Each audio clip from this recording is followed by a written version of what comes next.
Olá a todos, sejam muito bem-vindos a mais uma aula do nosso módulo 2 de hematologia.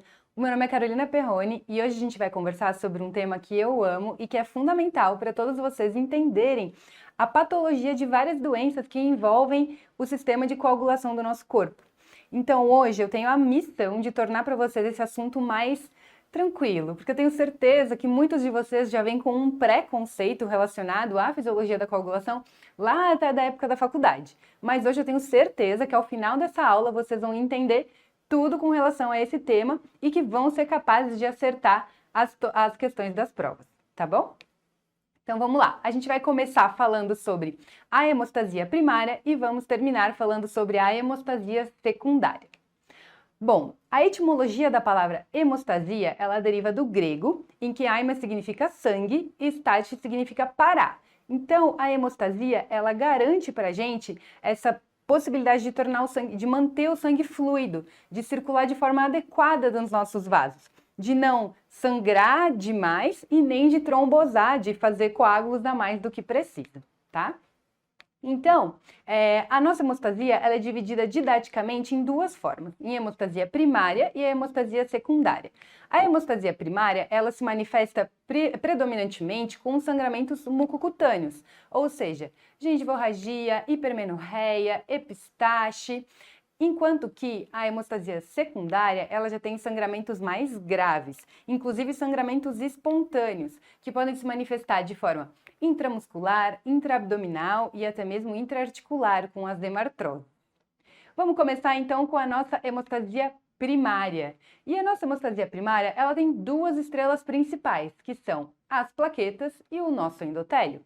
O nosso endotélio normal, quando ele está íntegro, ele tem uma função anticoagulante, baseado principalmente na presença dos glicosaminoglicanos, das prostaciclinas, das prostaglandinas e também do nosso óxido nítrico.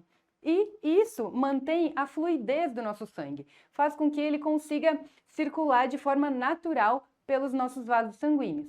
Porém, quando a gente tem então uma lesão vascular e o nosso espaço subendotelial ele é exposto na nossa corrente sanguínea, imediatamente o nosso endotélio ele assume uma função pró-coagulante. Olhem que coisa mais linda, gente. Ele passa de uma função anticoagulante para uma função pró-coagulante em questão de instantes, baseado principalmente na função da endotelina 1, do fator tecidual e do fator de von Willebrand. De forma então que esses três em associação, eles fazem um recrutamento das plaquetas que possam fazer então um tampão plaquetário e evitem então a perda excessiva de sangue por essa lesão vascular, tá?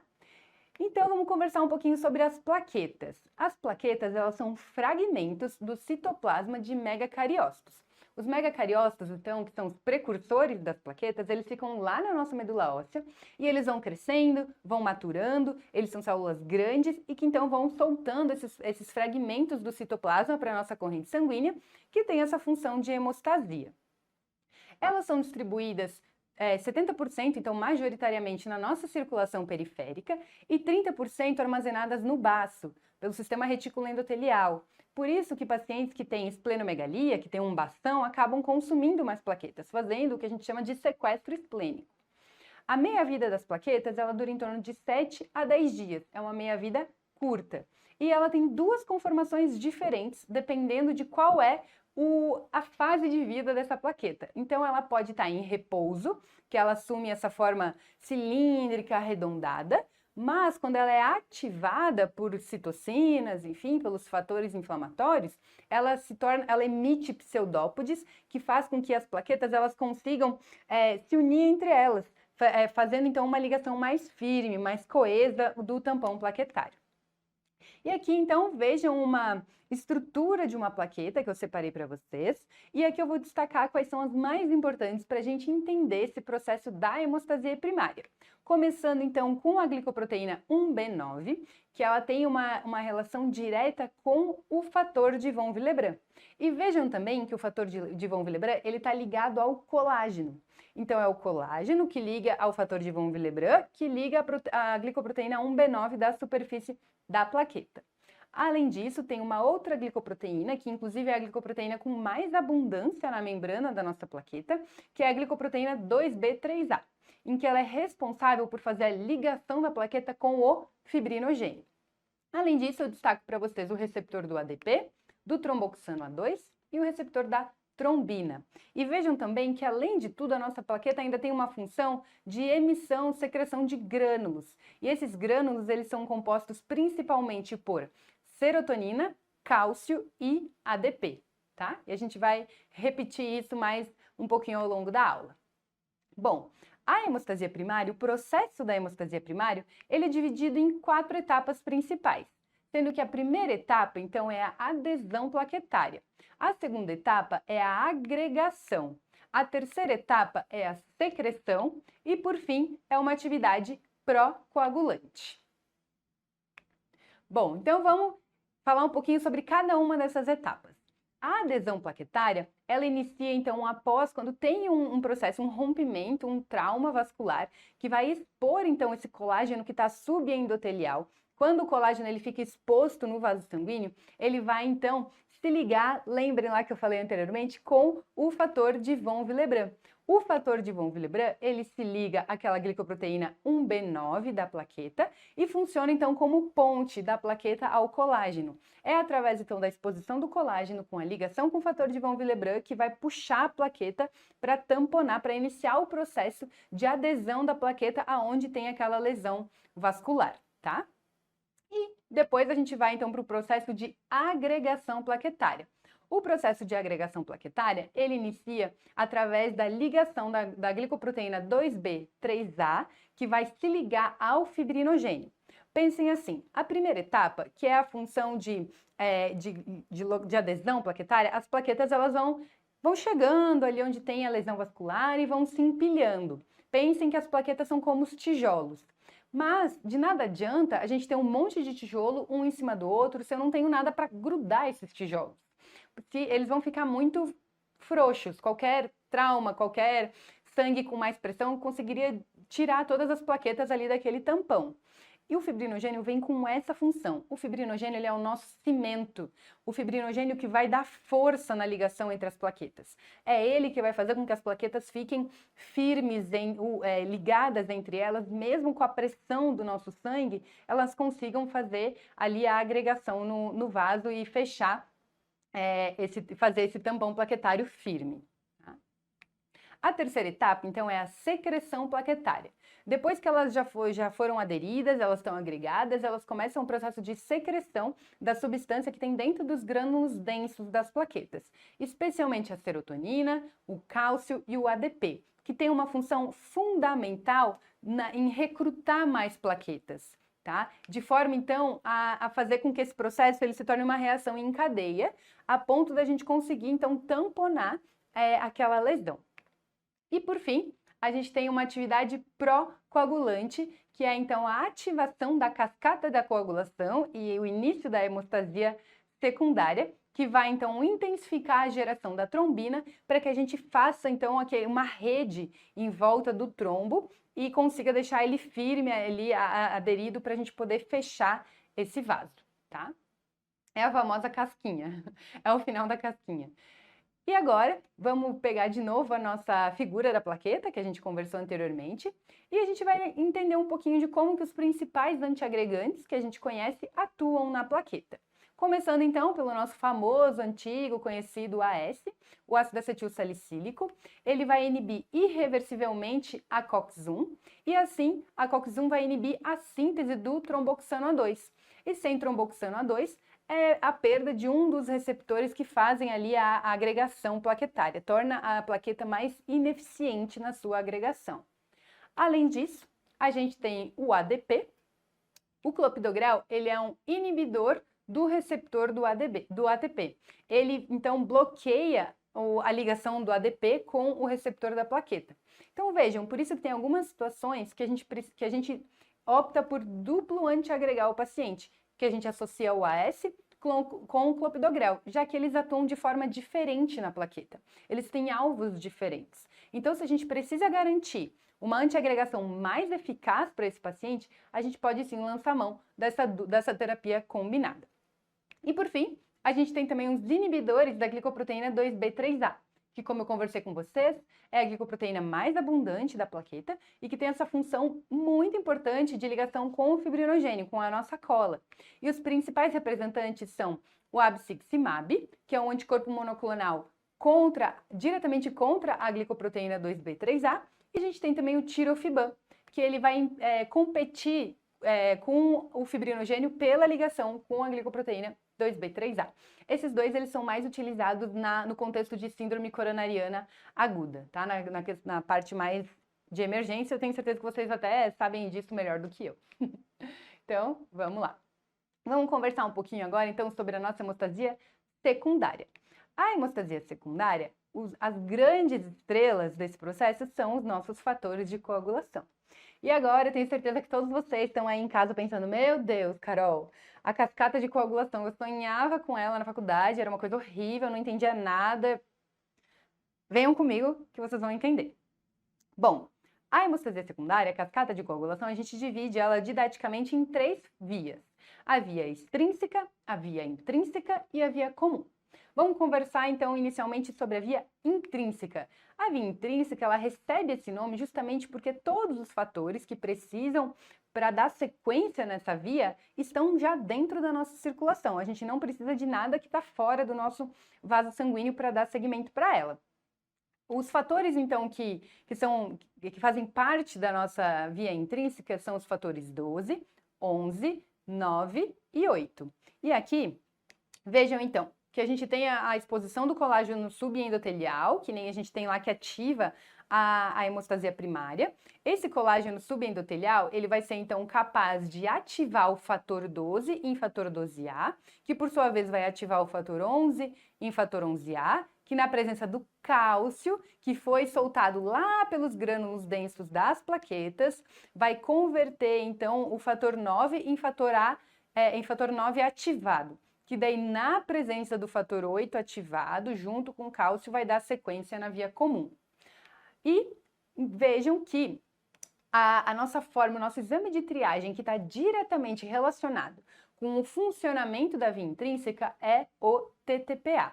E o TTPA, ele vai mostrar diretamente para a gente a função do fator 8 ativado aqui na conversão do fator 9A no fator 10 e dando sequência na via comum.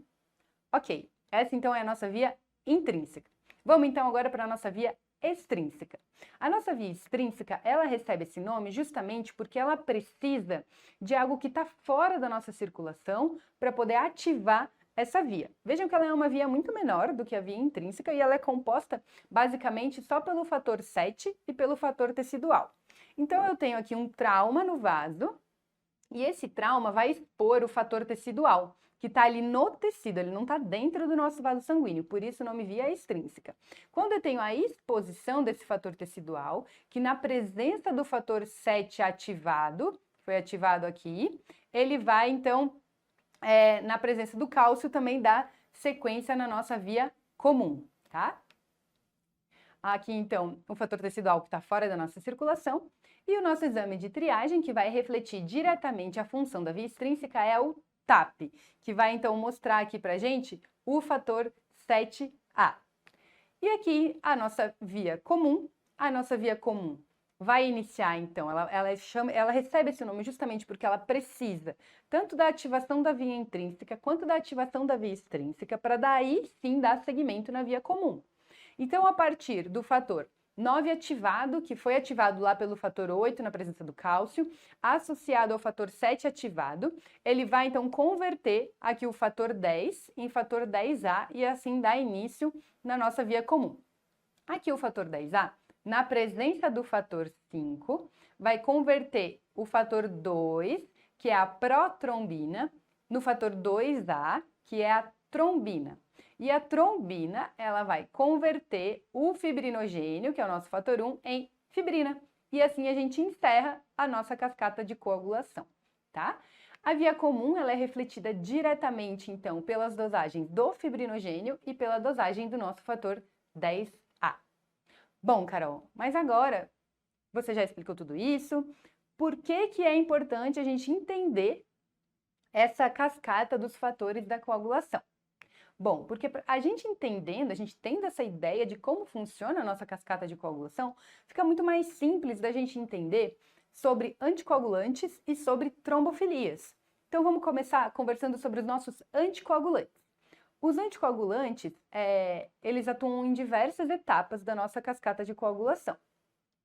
Vamos começar então aqui com os inibidores do nosso fator 10 ativado, com os DOACs principalmente, a rivaroxabana, a apixabana e a edoxabana, e também o fondaparinux. Além disso, a gente tem aqui a dabigatrana, que é um inibidor direto da trombina. Lembrem que o fator 2A é a trombina. E a dabigatrana, então, ela vai conseguir inibir diretamente a trombina. Além disso, a gente tem no nosso corpo, na nossa circulação, um anticoagulante natural, que se chama antitrombina 3, que pelo próprio nome dela, a gente já entende a sua função, que é, então, uma inibição da trombina, assim como a dabigatrana. A antitrombina 3, ela tem, então, essa função de inibir a conversão de trombina e fibrinogênio em fibrina. E aí que vão agir as nossas heparinas, tanto a heparina não fracionada, quanto a heparina de baixo peso molecular. Elas são ativadores, elas são potencializadores da antitrombina 3. Então, quando a gente dá uma heparina para o paciente, a gente transforma a função da antitrombina, a gente potencializa essa função da antitrombina, tá bom? E a gente também tem a nossa varfarina, que é o nosso anticoagulante mais antigo, que tem a função de inibir os fatores vitamina K dependentes, que são os fatores 2, 7, 9 e 10. E a gente vai depois rever isso mais um pouco ao longo das nossas aulas, tá? E agora, falando dos contextos pró-coagulantes, especialmente das nossas trombofilias hereditárias. Aqui, então, as principais que a gente tem é a deficiência de antitrombina 3. Então, como eu falei, a antitrombina, ela é o nosso anticoagulante natural. Se eu tenho uma deficiência desse anticoagulante natural, eu vou estar mais susceptível a fazer trombos, tá? Por isso que é uma trombofilia.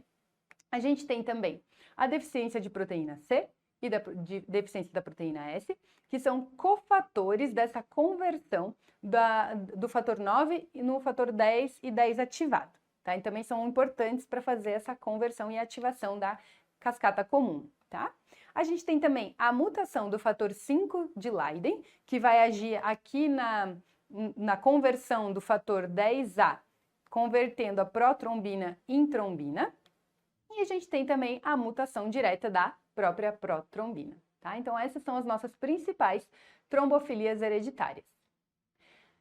Então assim, gente, o que vocês precisam gravar que eu não admito que vocês não saiam disso aqui, ó, gravado na cabeça de vocês, é que o TTPA, ele reflete a via intrínseca. A via intrínseca, ela é o fator 12, o fator 11, o fator 9 e o fator 8. E o TAP, TP, RNI, o que vocês quiserem, reflete a via extrínseca, que é basicamente fator tecidual e fator 7. O que vocês não podem deixar de lembrar é que TTPA, fator 8, TAP, fator 7, tá? Lembrem-se disso, é muito importante, tanto para a vida quanto para a prova, tá bom?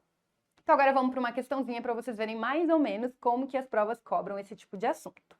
Então, um homem de 72 anos procura o pronto-socorro por dor lombar intensa, súbita e fraqueza.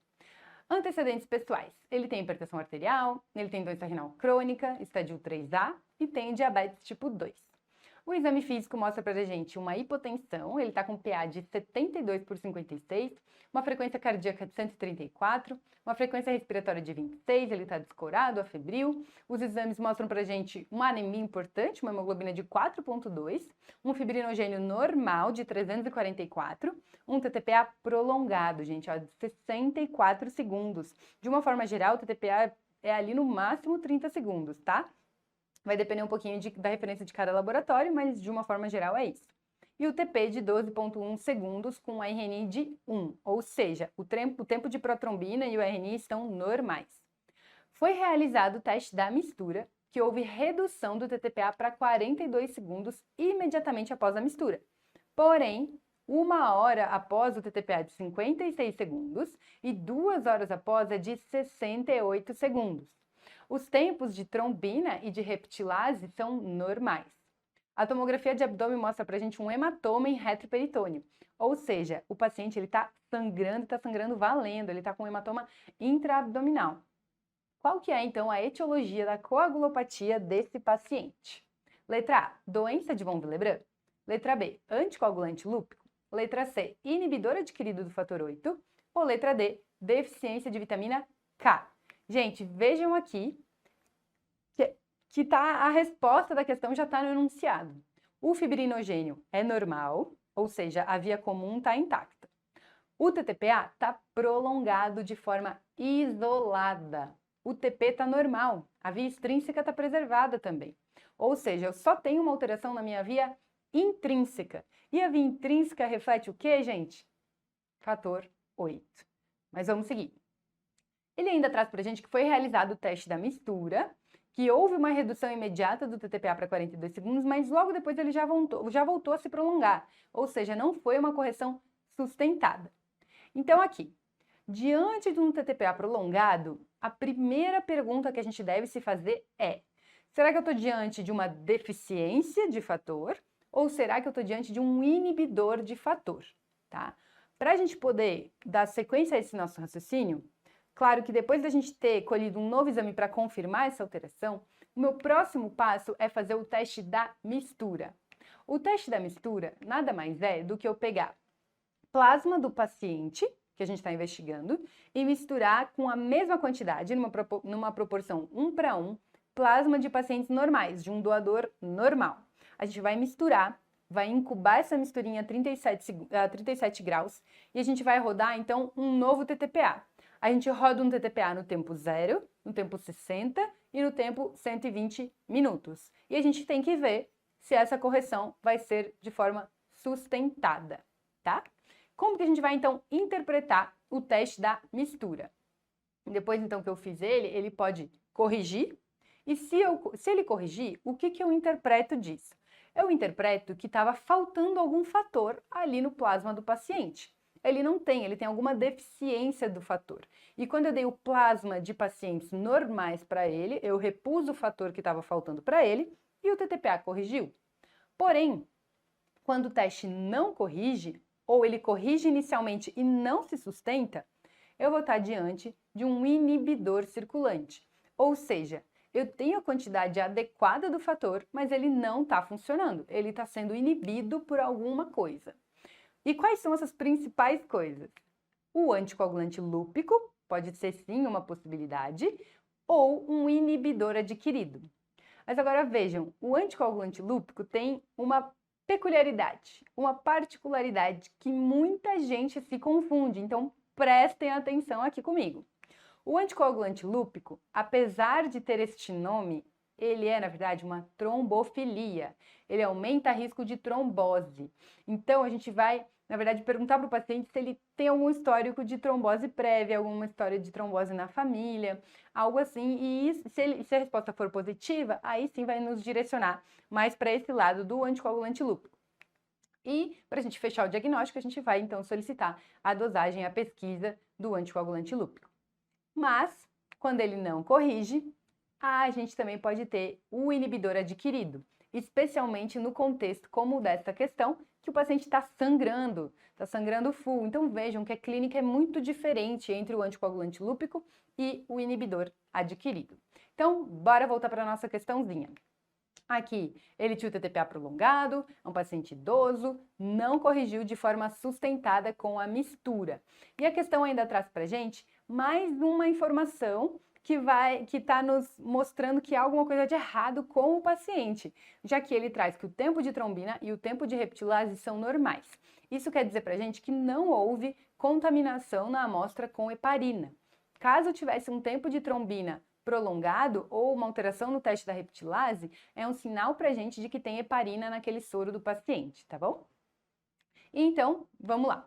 Vamos para as alternativas. Letra A, doença de von Willebrand. A gente vai conversar ainda sobre doença de von Willebrand, mas já saibam que ela é uma alteração predominantemente da hemostasia primária, ou seja, são sangramentos mucocutâneos, tem história familiar positiva, geralmente são pacientes jovens, então não é condizente aqui com o nosso caso clínico. Anticoagulante lúpico, a gente acabou de ver que o anticoagulante lúpico, na verdade, ele é uma trombofilia.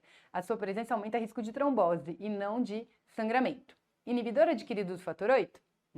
Bonita essa. E letra D, deficiência de vitamina K. Vamos lembrar então que a vitamina K, ela inibe os fatores 2, 7, 9 e 10. E o fator 7 reflete diretamente no TAP, que é a via extrínseca. Então, quando a gente tem alteração, alguma deficiência de vitamina K, eu vou ver alteração no TAP e não no TTPA, tá? Em graus muito intensos de deficiência de vitamina K, em que eu tenho um prolongamento do TAP muito extenso, eu até posso sim ter um reflexo no TTPA, mas aí eu teria que ter um TP muito alterado, que não é o caso desse paciente. Esse paciente tem um TP normal. Ou seja, a gente vê que esse paciente tem um inibidor adquirido do fator 8, tá bom? Bora lá mais uma. Qual desses fatores da hemostasia vitamina K dependentes tem a sua meia-vida sérica mais curta? Essa, inicialmente, você olha e pensa assim, nossa, que decoreba, que coisa horrível de perguntar. Até certo ponto eu concordo, não é uma coisa assim muito fora de um contexto clínico, não é uma coisa muito legal de se perguntar. Mas se ela tivesse embutida num caso, ela é sim uma coisa interessante. Por quê? Vejam só, vamos lembrar primeiro com relação aos fatores da coagulação que são vitamina K dependentes. O fator 2, o fator 7, o fator 9, o fator 10, tem também a proteína C e a proteína S. Tenho certeza que todos vocês, alguma vez na vida, já ouviram aquele macetinho velho, meio sem graça, mas que ajuda, assim, na hora do aperto. Que é o quê? 2 mais 7 dá 9 e 10 para você. Parabéns, você acertou a nossa soma. E, além disso, você está super certo. Então, aqui, nessa brincadeirinha, a gente vê todos os fatores vitamina K dependentes. E aqui, justamente por conta da proteína C e da proteína S, que a gente passa a entender por que a varfarina, que é um antagonista da vitamina K, precisa da ponte com a heparina. Porque, inicialmente, a deficiência da proteína C e da proteína S, elas induzem um processo procoagulante. Então, se o paciente ele já tem indicação de usar a varfarina, é porque ele precisa ser anticoagulado. Proteína C e a proteína S são os nossos anticoagulantes naturais. Se eu dou, então, um inibidor da proteína C e da proteína S, eu torno esse paciente trombofílico por alguns momentos, assim, até a gente conseguir atingir um nível sérico bom da vitamina K, da varfarina. Então, por isso que precisa da heparina, porque nesses primeiros dias o paciente ele fica mais trombogênico, tá? Então, a heparina ali que garante a hemostasia, né, a anticoagulação para esse paciente nesse período. Então, tá. Então, vamos agora lembrar um pouquinho sobre os fatores de coagulação, dos fatores vitamina K dependentes. Deixa aqui a nossa colinha, que é aquilo que vocês têm que sempre lembrar na vida. Anota, coloca num post-it na sua frente, enfim. TTPA, fator 8, TAP, fator 7. O fator 7, ele é o que tem a meia-vida mais curta. Ele dura de 3 a 6 horas. Seguido, então, do fator 9, de 16 a 30 horas, o fator 10, de 30 a 60 horas, e o fator 2, a nossa trombina, de 40 a 60 horas. E por que, se você for pensar, na verdade, essa questão ela cobra um pouco de conceitos clínicos também? Porque o fator 7, que reflete diretamente o TAP, vamos lembrar, assim, que os pacientes que são hepatopatas, eles manifestam já de forma inicial uma alteração do TAP. O TAP, o RNI, ele é um marcador precoce para a gente de alteração hepática. O fígado que produz os nossos fatores de coagulação. Então, ali, de 3 a 6 horas de lesão hepática, eu já consigo ver uma redução no nível do fator 7, prolongando, assim, o TP, o RNI. Então, gente, sabendo que o fator 7, que está diretamente relacionado com o RNI, é o que tem a meia-vida mais curta, a gente acerta essa questão e vê que realmente é uma manifestação precoce dos pacientes que estão com alguma injúria hepática, tá bom? Então, era isso que eu tinha preparado para vocês. Espero que tenha ficado mais claro, que vocês tenham perdido aquele preconceito com esse assunto que é tão bonito. E qualquer coisa que vocês precisarem, eu estou à disposição, tá bom? Tchau, tchau!